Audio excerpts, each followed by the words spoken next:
Assalamualaikum warahmatullahi wabarakatuh. Nama saya Zeta Zaira Zuliar dari kelas HI 20A dengan nomor urut absen ke-20. Hari ini saya akan menjelaskan tentang bagaimana solusi dari pemikiran Keynesianisme dalam mengatasi depresi besar di tahun 1930-an. Keynesianisme adalah teori ekonomi yang dikembangkan oleh ekonom Inggris, yaitu John Maynard Keynes. Teori ini muncul sebagai tanggapan terhadap depresi besar atau The Great Depression yang terjadi pada tahun 1929 hingga 1930-an. Keynesianisme memiliki pandangan yang berbeda dari teori ekonomi klasik yang mendominasi pada saat itu. Terdapat beberapa solusi dari pemikiran Keynesianisme dalam mengatasi depresi besar di tahun 1930-an. Di antaranya terdapat intervensi pemerintah, stimulus fiskal, menstabilkan tingkat pengangguran, pengaturan moneter, dan penghapusan siklikal. Saya akan menjelaskan ini satu persatu. Pertama-tama yaitu intervensi pemerintah. Keynesianisme menekankan pentingnya intervensi pemerintah dalam mengatasi masalah ekonomi. Keynes berpendapat bahwa dalam situasi depresi atau kurangnya permintaan, pemerintah harus berperan sebagai penggerak utama dalam mengatasi ketidakseimbangan ekonomi. Pemerintah dapat meningkatkan belanja publik dan investasi dalam infrastruktur untuk mendorong pertumbuhan ekonomi. Kedua, terdapat stimulus fiskal.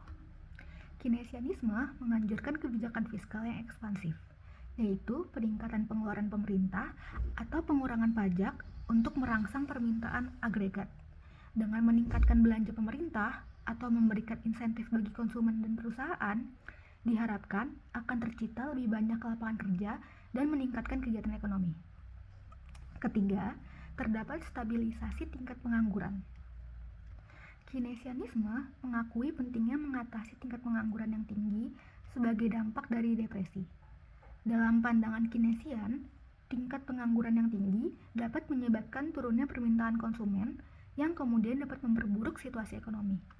Untuk itu, pemerintah harus berusaha untuk menciptakan lapangan kerja dengan menggerakkan sektor publik dan memberikan insentif bagi sektor swasta untuk merekrut lebih banyak pekerja. Keempat, terdapat pengaturan moneter. Selain kebijakan fiskal, Keynesianisme juga menganggap kebijakan moneter penting untuk mengatasi depresi. Bank sentral dapat menurunkan suku bunga untuk mendorong kredit dan pinjaman yang dapat meningkatkan belanja konsumen dan investasi bisnis. Dan yang terakhir, nomor 5, Keynesianisme menekankan bahwa pengangguran yang muncul selama periode depresi adalah pengangguran siklikal atau cyclical unemployment yang disebabkan oleh fluktuasi ekonomi alami. Untuk mengatasi hal ini, pemerintah dapat menggunakan kebijakan ekonomi untuk mengurangi fluktuasi ekonomi dan mencapai stabilitas ekonomi jangka panjang.